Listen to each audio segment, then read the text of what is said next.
You know what? It's a very big day for me. And of course, I am alive to try again. All the things I did not get right yesterday, today present another opportunity for me to try and see if I can get them right this time around. And I know also today is a big day for the ruling party, that is the APC, and of course today happens to be the national convention for them. If you walk around Abuja yesterday, you can just feel the mood. Every corner you go to, you see different cars, you know, people moving around, and I know people come from different parts of the country. The APC members, you have the governors, the House of Representative members, the senators, you know, the state assembly and all of that. It's a jam-packed city. That's what you have today and tomorrow. And of course, yesterday was a very big day for the Nigerian Super Eagles, and of course we did not beat Ghana. That does not mean that we're not going to beat them, you know, the second time around when they face Super Eagles on Tuesday. And I know a certain, Ghanaian actor will be very relieved. That's John Dumelo. He actually made a pledge that should his country lose to the Super Eagles, he will work from Accra to Nigeria. Welcome to the studios of Weekend Deal. It's always a pleasure to have you join us on the show. My name is Suleiman Babaja Usman, and today on the show, while we make reference to, you know, sport and politics, our focus here will be on creativity and technological innovations. Of course, we know that this play a critical role in the socio-economic development of the country. And we know that some are saying that our innovators are not given the necessary support to make their products count. And if this continues, we are likely going to lose this promising young innovators to the global north. I'm sure it's not what we want to experience. What are we doing right? What are we doing wrong? Stay with us as we explore. According to the Global Innovation Index, it ranked Nigeria 118 out of 132 economies. And I don't know how they came up with this, you know, statistics, but on the face value, I'm sure we want to be up there, knowing fully the important or critical role that technological innovations play in the development of any economy. Well, how well have we fared in that regard? Of course, Francis Obi has put together this background report, and after that, we talk more. Creativity and innovation makes the world go round. Nature recognizes innovation as a core aspect of human existence. The growth of any nation is determined by the levels of creativity and innovation, because these two are the pillars of all human growth and development. For us to build ourselves as a society, we need people who come up with solutions that apply to our environment. That means that you don't just import something and expect that it works given the realities of Nigeria, electricity, many disturbances or anything. But whatever solution you are building has to be adapted for our own society, taking in cognizance the level of education, the challenges that exist, and making sure that it's affordable for the people in the community. So definitely, if we want to grow the society, we have to come up with solutions that help our society. As a software company, we identify solutions that help society address specific challenges and we build them. As a software school, we teach people how to build this kind of solutions. So not only do we empower people, giving them the right skills that help them become marketable and help them solve problems within their communities, we also build those kind of solutions to lead by example. Africa, and Nigeria in particular, boast of young innovators who have been creating technological solutions. But many say they are not getting the right support they need. Consequently, experts fear the continent risks losing such inventors to developed societies. We still have to get over this mentality that if it's not made outside Nigeria, it's not good enough. The truth is that many of the brilliant people who are outside Nigeria are people who are doing things, and those things are coming back to us. An example is myself, whereby I used to build and secure software solutions back in the US, and I know that many of the brains behind those successful products are actually Nigerian. So that's another point, which is the lack of confidence in what is not built here. We like things that are imported, even if they're substandard. Nigeria boasts of many young inventors scattered across the continent, but their craft are often hampered by a lack of institutional support, including protection of their ideas and inventions. A lot of people are spending their own resources to bring their ideas to life. So there's no sense of like a campus or like a center where people can just go with their ideas and bring those ideas to life using the resources of government.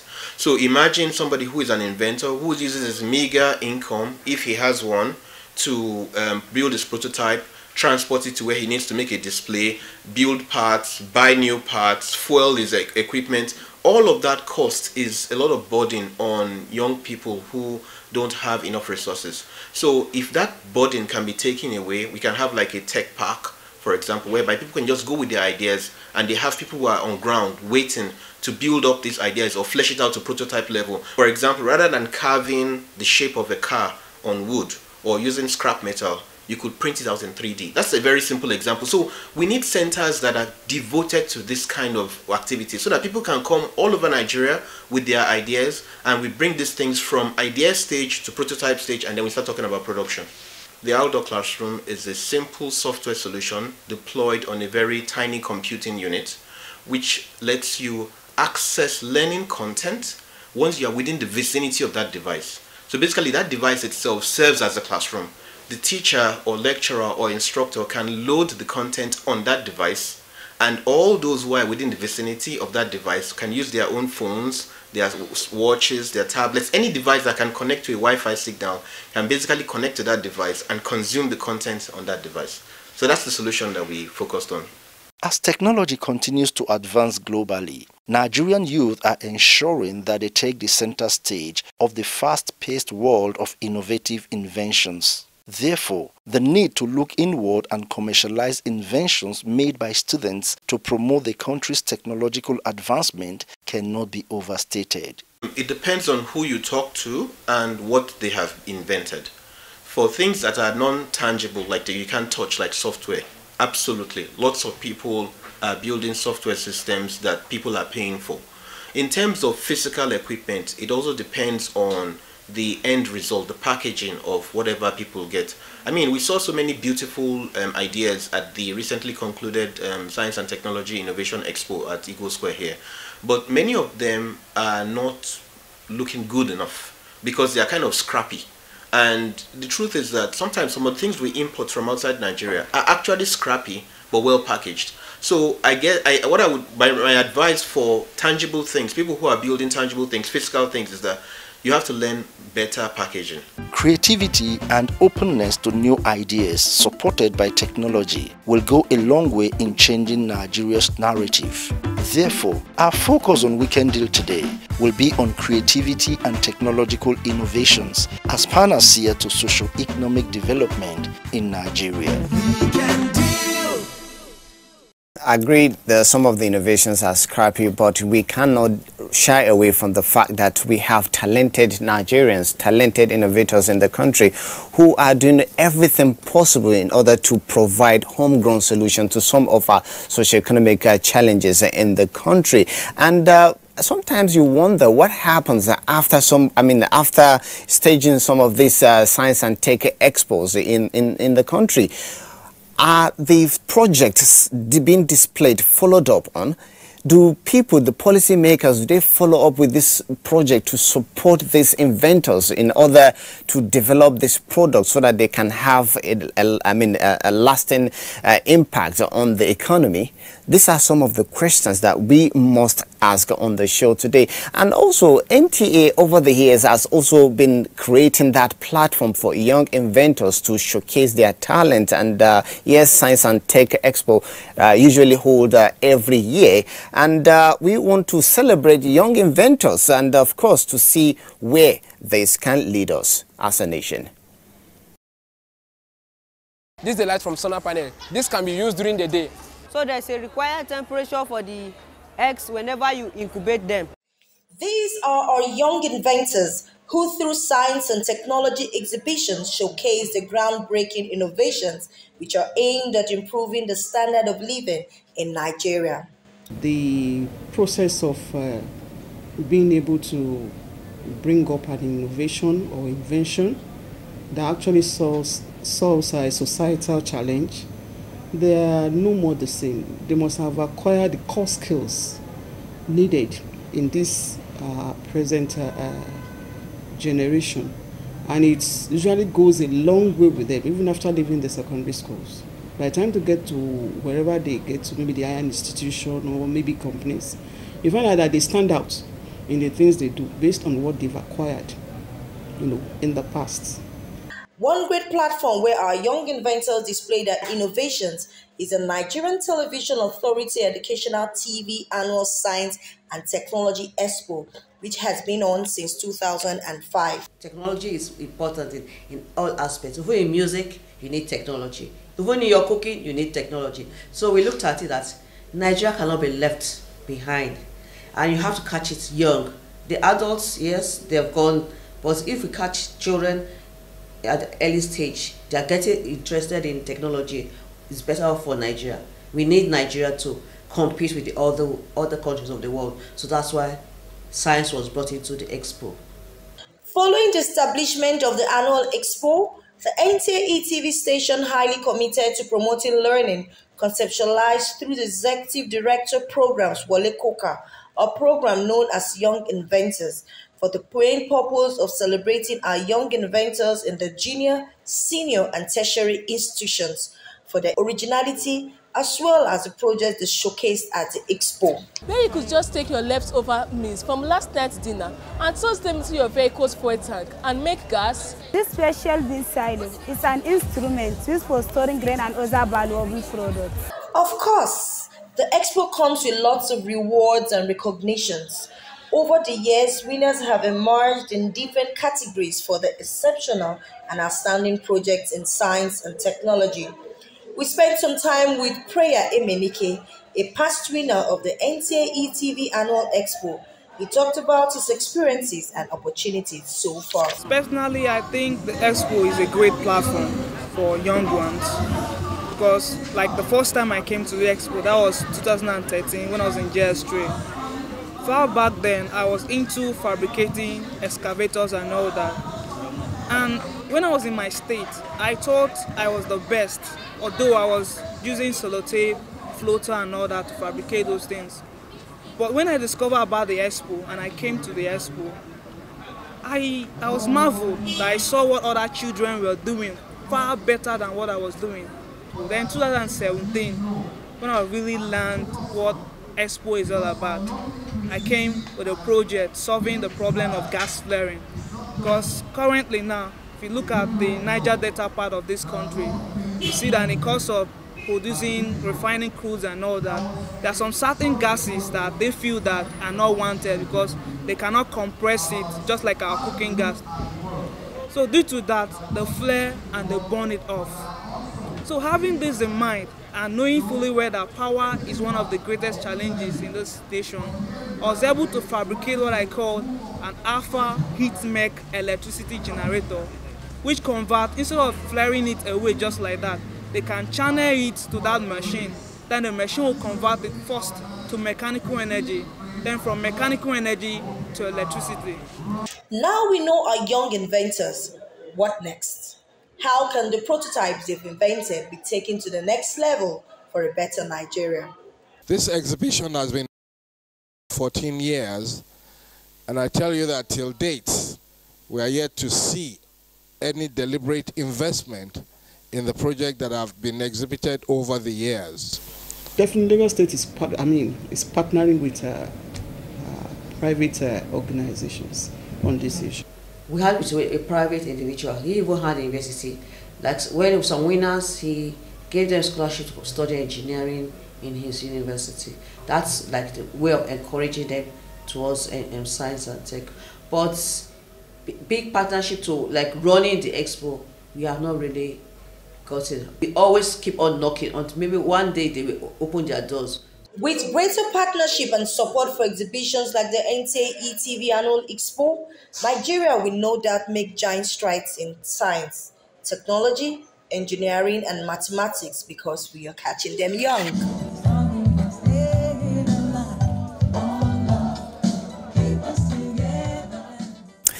All right, an interesting one there. Young Nigerians, vibrant, brilliant, articulate, But the question has always been that support, making that deliberate investment on to develop some of these prototypes being displayed usually at the expo. And of course, the program is participatory. You can send us your comments, contributions, inquiries via the number on the screen any moment that will be displayed on the screen. And of course, let's make this engaging.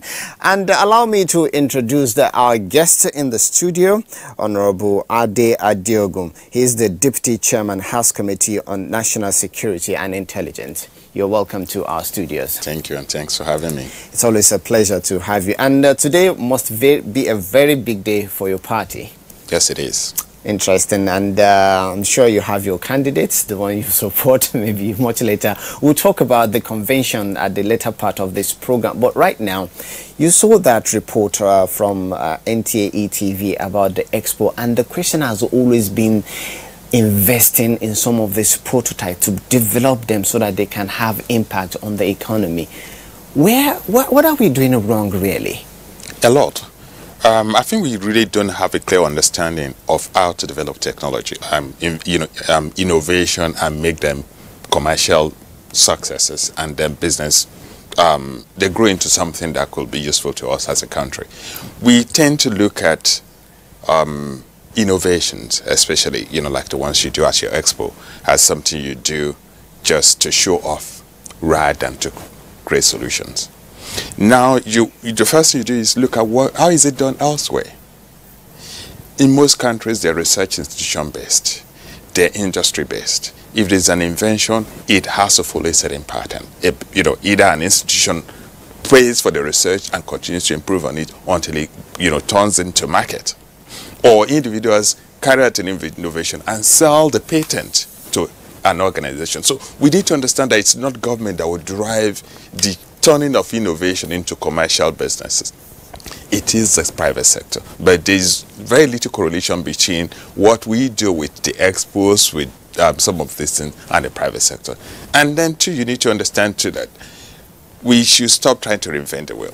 Some of the things I saw at the exhibition are things that we really don't need anymore, because they're better prototypes elsewhere. They're better products that are already in the market. So why can't we copy and improve on what we've copied? That's how China grew. That's how Taiwan's gone. And that's how most countries, Eastern Europe, even India, that's how they're able to grow technologically. But if we're still going around, still trying to invent yam pounder at this stage, it means we're really not serious. Well, a lot of people will say that we started off almost at the same time with those you have as Asian Tigers now, and they have managed to really be where they are today because of their deliberate effort in policy making, in a serious investment in some of this sector. But you are saying that the private sector really needs to come in here. What about the government? Because some are saying that at least that's the mandate of the Ministry of Science and Technology. Well, in other realms, the research institutions are funded by government. I mean, in the U.S., the military research institutes are funded by government. Even private sector research institutions are supported by government entities because there's a deliberate policy.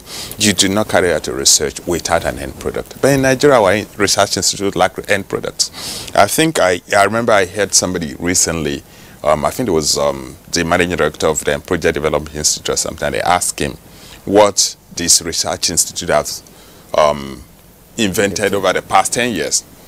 And I think he gave something like how to turn beef into kilishi. And people were laughed at it. So it gives us an idea of how pedestrian we are in our thinking and, even in our research work. An interesting one there. But now let's look at the security, because some say that it's either we don't have enough innovators who are intelligent enough to develop local solutions that will meet the need of our security challenge in the country, or we are just turning to the other side, knowing fully that we really don't want to engage that territory. What are your thoughts, given your background as a security expert? You need to understand that first, security is pretty expensive, and using technology as security solution is an expensive business. But we invest in enough? Well, definitely not. Because you have to look at security solutions from 3 different perspectives. From the training, having threat-specific training. It means that let me give you an example of a pilot. Pilots undergo training 2-3 times every year, even though it's been trained. And why they have to do simulation training? Because they're imagining what could go wrong, and they train for that. That's the same way you should work with the security institutions. Training and training and training. And then using technology as an intelligence procurement measure. I mean, if you look at what happens in most countries, there's a crisis, they preempt them because they get, pre-crisis intelligence. They manage them even when an event has occurred. They're able to at least use technology through DNA tests, all manner of technological things to be able to at least decide to identify who's committed a crime and be able to ensure that when people are taken to court, they're properly prosecuted. But are we there? We're not. Do we even have a crime data library in Nigeria? I'm not so sure. Do we have the facility to be able to successfully conduct DNA? I'm told that we have to conduct, if we have DNA tests in Nigeria, we'll take it to South Africa. We'll take samples to South Africa to get the results. But for a nation of this magnitude, for a nation with a population of over 200 million people, with the magnitude of security challenges we're facing, I think we haven't invested enough in providing and support for security agencies to actually be able to use technology as solutions. But at the committee level, are these areas that you are really looking into, talking about tackling insecurity in the country? You need to understand that the job of the legislature is not to provide solution, is to provide support. And I think the National Assembly is providing institutional support for the security agencies. But then, even when we appropriate, every year when funds are being appropriated, even those who are sitting at the appropriation table know that what's being appropriated is inadequate. If an agency asks for 100 billion and are able to provide 30 billion, it means you haven't even scratched the surface. And I'm saying 30%, that's for the for the agencies that are pretty lucky. Some, they get 5% of what they request for. And even they are not ambitious with their request because they know that there's no fund. You have to ask yourself, what will it take for all the agencies to have drones? You can't carry out surveillance now without drones, without functional drones. You can't carry out precision with actions without drones, without other means of actually reaching out. And then you need to understand that even communication is vital in intelligence management and security management. Are they communicating well? Do they need to use a telephone to communicate between one office to the other, or between people operating in the field, or not? And the base? Do we have the communication to support them? Do you have the equipment? Do you have the vehicles? If we don't provide our security agencies with the capabilities, we can't expect them to do magic for us. And interesting, and I know our next report perhaps should interest you because given your record as the MD, I was one time MD of River State Waste Management Company, because somebody is really inventing something to help manage waste. And of course, we also know that we are, suffering from fuel scarcity. But what if we have that replaced with water? Let's take a look at this report. Using hydro stations to power this country has become imperative because hydro stations are a very efficient source of power. Efficient in the sense you don't often have environmental issues. Many young people have shown increased interest in applying technology to creatively improve the health system, agriculture, automobile, and many more. One of these creative and innovative Nigerian is Emeka Nelson Eze, whose lifelong ambition of building something to solve the perennial problems of electricity and waste management came to reality. I'm from Enugu State, Nigeria. I was born in Omode village in Merikagu. It's actually in the local government area of Enugu State. But I grew up in Oka, here in Amobia, Anambra State. The generator, I started working on the generator as far back as my primary 4. Yeah, this is the portable hydroelectric generator. You can see it's running in full power. You can see it is on. That's the small battery used in starting it. If we feed in 2.5 kg of waste into the machine, we end up gaining 2.5 liters of diesel or even kerosene or petrol. These joints are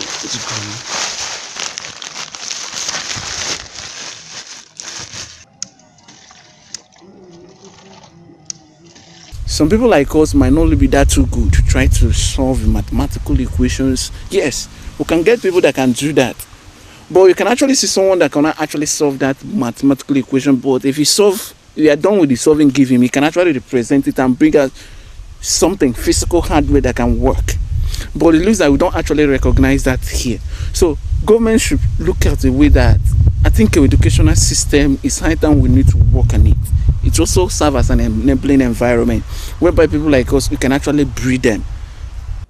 While the courageous steps taken by young people in the area of technology innovations are commendable, respondents express fear that zest and dream of conquering their world could turn to dream deferred in view of the absence of enabling environment for actualization of the set goals. What education does is to make you think outside the box.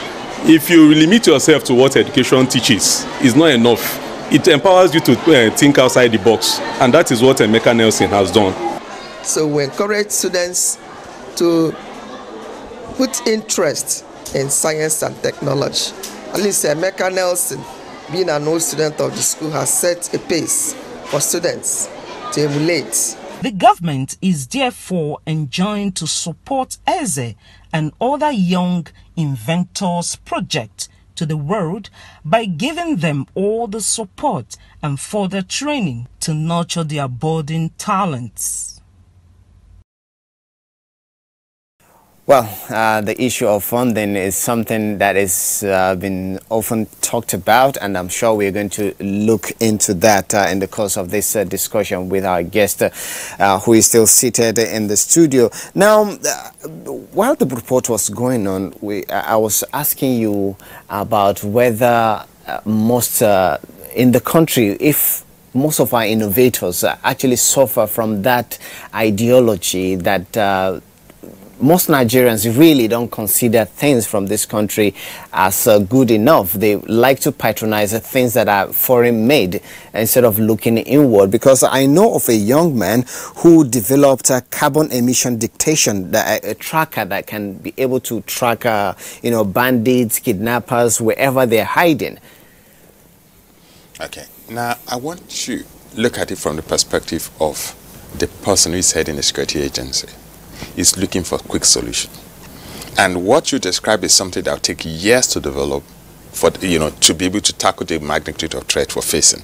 So for him, he's not seeing this as something to invest in. He's looking for a quick solution, and he's looking for something he can go to the market, buy, and try to solve problems.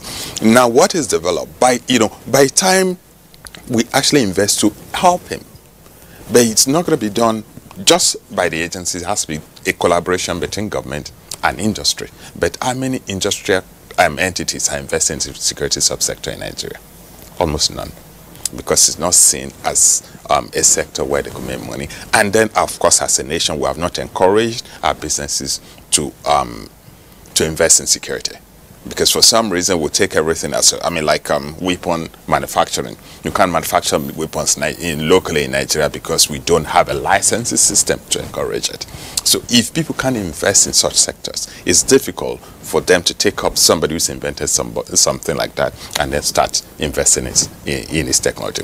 But you know, much as we're trying to say that we're not doing anything, when you look at in terms of IT, there's been a lot of improvement in IT.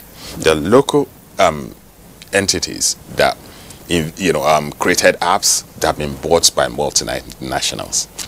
So it's more like, you know, we may not be doing well in terms of technology, but in terms of IT, we've made a lot of progress.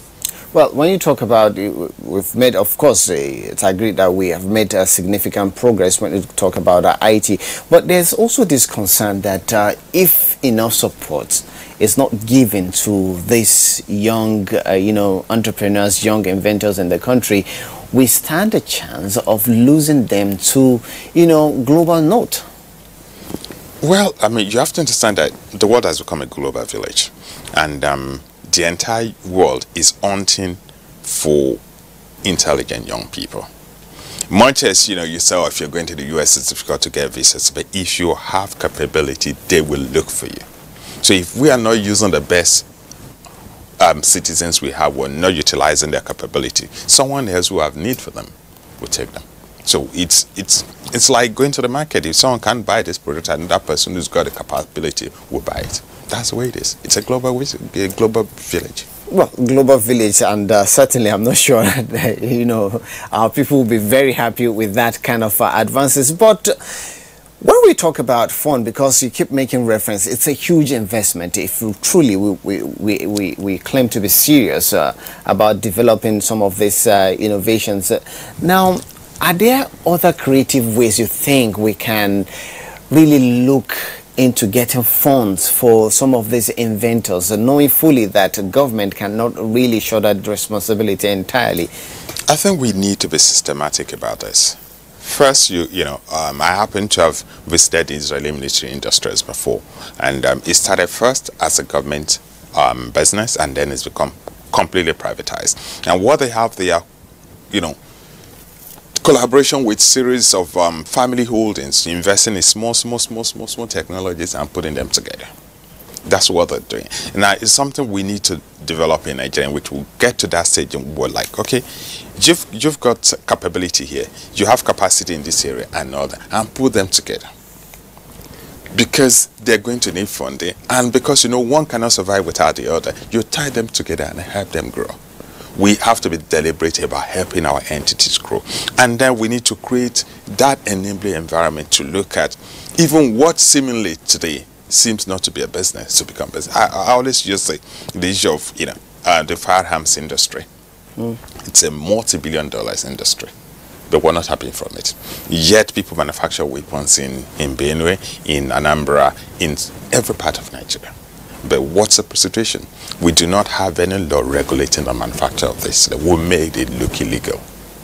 And that's the same way we create a lot of illegalities in places where we can actually convert available resources into businesses. I mean, same thing, you look at the artisanal refinery industry.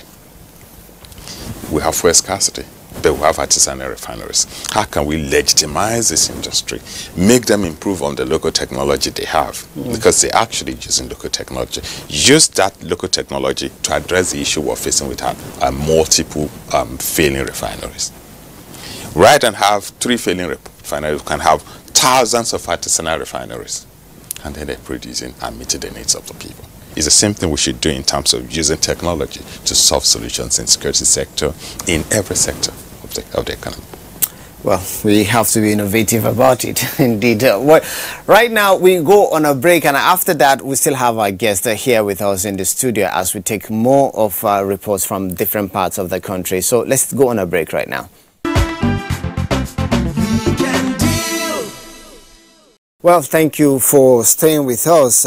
Recently, a young Nigerian called Musa Sani from Kano State went viral for building a replica of Kano State Overhead Bridge. And of course, he brought glory to his parents. He got 1 million naira for his mother, and a job for his father and a scholarship for himself. Good job. But our focus is not on him, but yet on another, Nigerian who is also from Kano. He is into designing of cars, if you like, another Jelani in the making. Let's take this report. Inventions and talents are properties that could take every society to another level.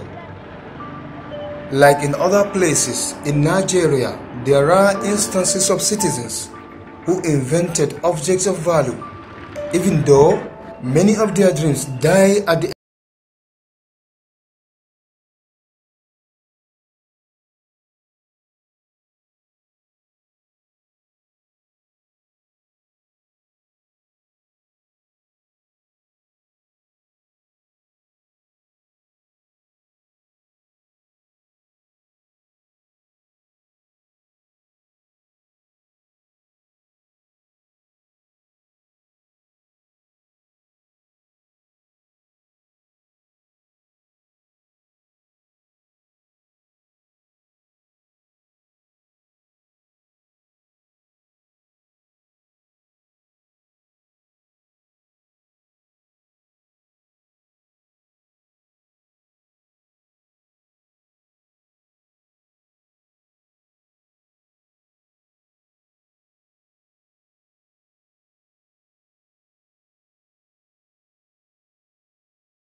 I design my work first before I construct.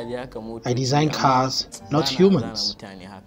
This is a car moving in a city.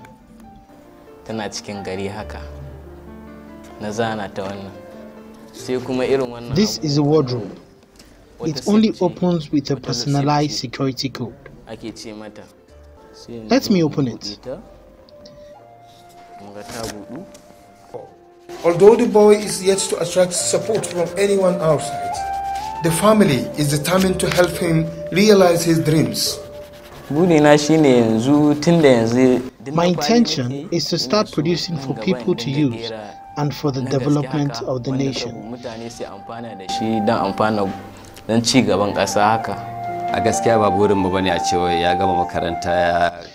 We don't want him to finish school and start looking for jobs, because there is no job anywhere. But with his handiwork, he can become self-employed. Our dream for him is that if he completes secondary school, he could travel abroad where he could realize his dream. An example of that is Jelani Aliyu from Sokoto, who started like this. Now, cars he designed are on the road. That is what we desire for our child.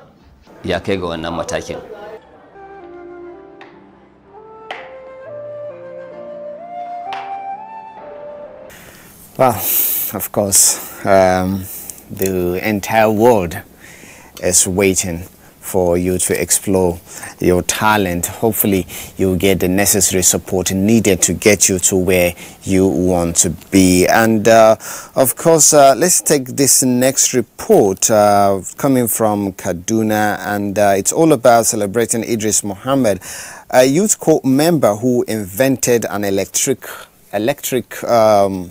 motorcycle. I'm sure you want to see this. I saw it and I was amazed as well. A 27-year-old corps member, Idris Muhammad, is a typical example of Nigerian youths making the country proud in the field of technological development and invention. Idris Muhammad is a graduate of biology from Al-Qalam University, Katsina State, but currently serving the one-year mandatory national service at the Center for Technological Development, Kaduna Polytechnic. He invented this motorcycle, which is named after the institution, Cat Poly Scooter Model. His creativity and talent speaks volume. The director of the center speaks. After he has been posted here on National Service Primary Assignment, he's been posted to Kaduna Polytechnic, and he said he wanted to be posted to the Center for Technology Development because that's where he feels whatever he had plans for could materialize. You know, the Center for Technology Development is where we bring together the academia, government and the industry to provide technological solutions. So he's always had interest in especially electronic bikes, and motorcycles, even motor vehicles actually. So when he approached me, he said he had this idea. I thought the best thing to do is to link him up with the right department in our center. Idris Muhammad says he has passion for technological innovation like this. The creativity aspect, I just want it to be my, is my hobby. Whenever I'm free, I just a couple of some opportunities. He speaks on the way forward and some issues affecting his creativity. With the right investment and infrastructure needed, like a factory needed to produce something like this, you can actually produce, I think you can couple this thing in maybe in less than 10 minutes with the right infrastructure. So we can be able to produce a very large amount. Not just the scooter, actually. Even the tricycles, the motor, the cars, and the rest can actually do it.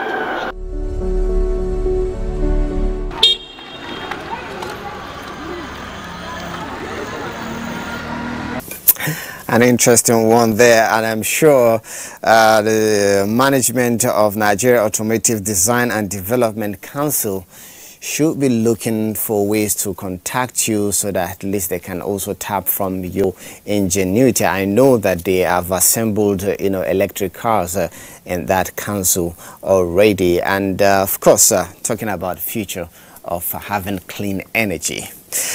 Our guest is still here with us, Honorable Ade Adeogun. Of course, you've seen some of the reports. Are you encouraged? Is there hope for Nigeria when we talk about innovation and having them make impact on the economy? Well, I think I've seen the reports. My take on them are different. The person who did the bridge, I'm not exactly excited about that because I think it's like drawing something. Yeah. I'm not excited, but the gentleman with actually the first one designed yes. cars as well and motorcycles. But you see, I'm sorry to say this, the system is not ready for them. And that's the truth, because for these things to make sense, they need to be mass produced.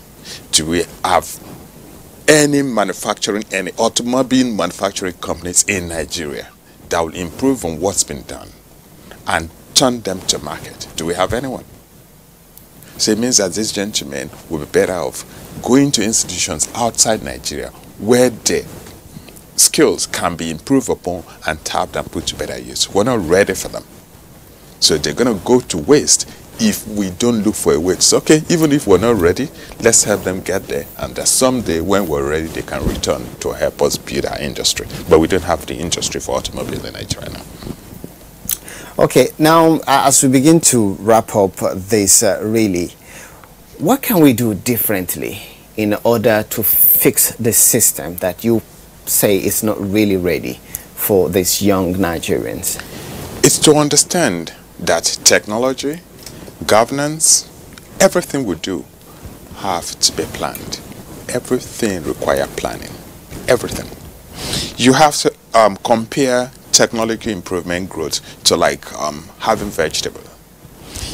You can have wild vegetables at the back of your garden, but you can actually plant your vegetables, culture them, nurture them, and then you find there'll be difference. What we have, these young persons that you've shown, are like wild vegetables growing in an unfarmed forest. The potential for growth is limited. They will grow, but they could be stunted. The weeds could choke them and kill them. But if we have a system that ensures that we nurture things like the vegetable farm, then you're not dealing with one or two. You're having a wide variety of them growing seamlessly, supporting each other, and being able to produce something better for us. So it has to be planned. Without planning, we're doomed. And certainly that's not the position we want to claim. And we have some messages here. This one says, good morning and happy weekend. I am engineer Bitrus Baturi, based in Jos. I am an inventor of a solar security light called SS Light. I vow I can end darkness in Nigeria. Interesting one there. The next one says, action speaks louder than voice. I suggest that federal government should create a ministry of young inventors and okay, if I get it right, should create a ministry that will focus on young inventors. This one is coming from Enyugwe. This you didn't mention where you are texting us from, but is that something that you will, suggest will happen? You see, the thought itself, it means well, but it's a wrong approach. Another ministry. We have Ministry of Science and Technology, we have Technology, National Industrial and Technology Development Agency, we have hundreds of agencies that are meant to do this job. But they are not doing the job. That's what it means. Because of the system. You see, these are bureaucracies, these are like people looking for jobs and they found something to do. But the issue is not about policy now, it's about action. Putting a system, like the analogy I gave. You must have a system that is able to turn this thing into something useful. It must grow from research, from that pedestrian level, to a level in which you turn them to the market until they start going to market and become commercial successes. Nobody's going to deal with it. If you have an electronic car and then it's a model that only you can use, nothing happens. But if you're able to mass produce and turn your car into a Toyota that everybody can walk into a car shop and buy, that's when you've made a success out of what you've invented. Thank you very much, Honorable Ade Diogun. He is the Deputy Chairman, House Committee on National Security and Intelligence. It's been a nice time, chatting with you. It's been good being with you. All right, we go on a break, and after that, we still have more to come your way, so please stay with us.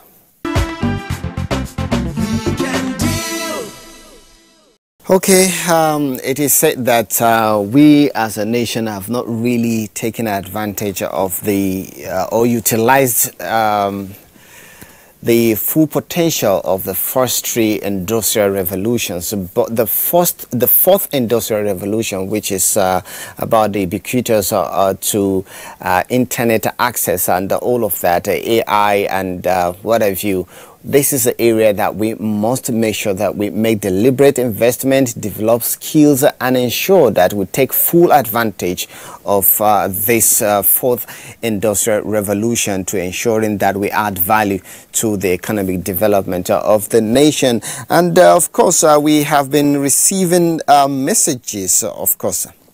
Well, we'll take the messages after we must have taken this next report, which is on health tips, and the focus there today is erectile dysfunction.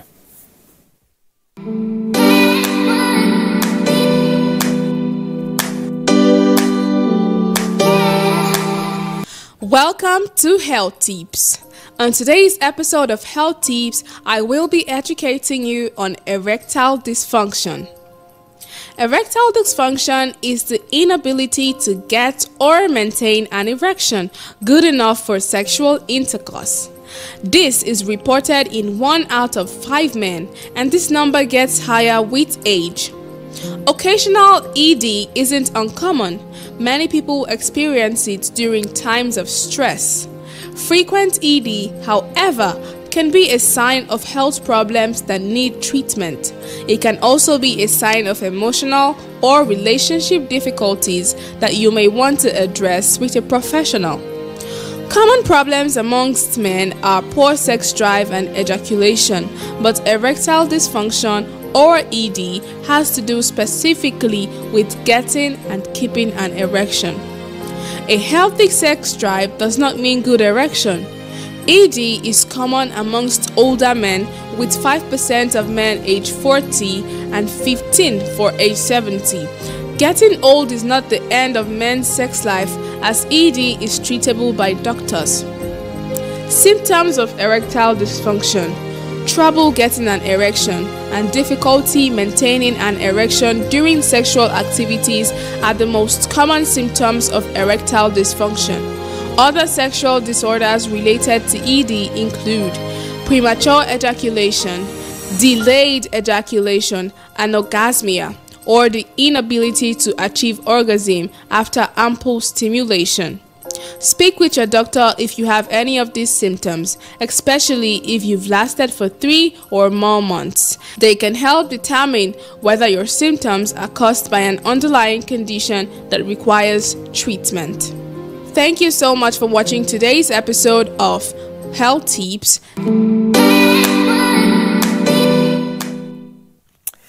Okay, don't indulge in self-medication. If you have any challenge, ensure that you see your physician. I'm sure you'll be well guided. Right now, we take that segment that I've been waiting for as well, and I know some of us are doing the same. So, take it over.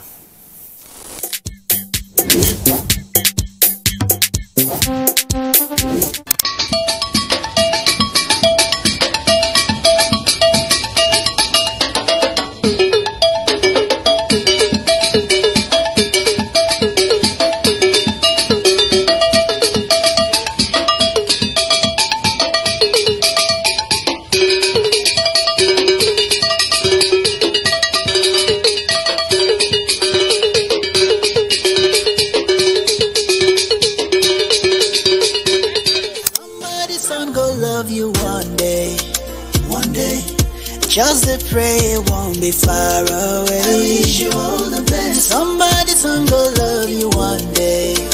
One day. Just to pray it won't be far away. Oh, somebody's gonna love you one day. Ooh. One day. Da da da da. Somebody's gonna love you one day. You make breakfast, you serve them hot. Now Gary don't Sunday. Smoke for away we get. You don't go call brandy. Or to call it. Oh, Coco. Broke my heart and had the guts to sing about it. I'm tired, but I'm still strong. Listen to your heart, I know you never doubt it. Listen to your heart. Somebody's gonna love you one day. One day. I just hope say it won't be far away. Somebody's gonna love you one day. One day. I just hope say it won't be far away. Oh, somebody's gonna love you one day. Ooh, one day. Somebody's gonna love you one day. One day. Hey, let's take no quake here. Idembriki don't go kwa. Idembriki don't go kwa. Salute kweno kweki ya kweki ya. Idembriki don't go kwa. Idembriki don't go kwa. Listen. I'm selling Ajinomotos. I'm selling higher. They no in a show. I'm selling Ajinomotos. I'm selling higher. They no in a show. In a show. Tell us where the way here. It don't break, it don't walk. It don't break, it don't walk. Hey, you want to do pick your boy get. You are jam oil over. Guess Jana, now you go so far. I'm selling Ajinomotos. I'm selling higher. They no in a show. I'm selling Ajinomotos. I'm selling higher. They no in a show. In a show. In a show. What am I doing? Good morning. Oh, good morning.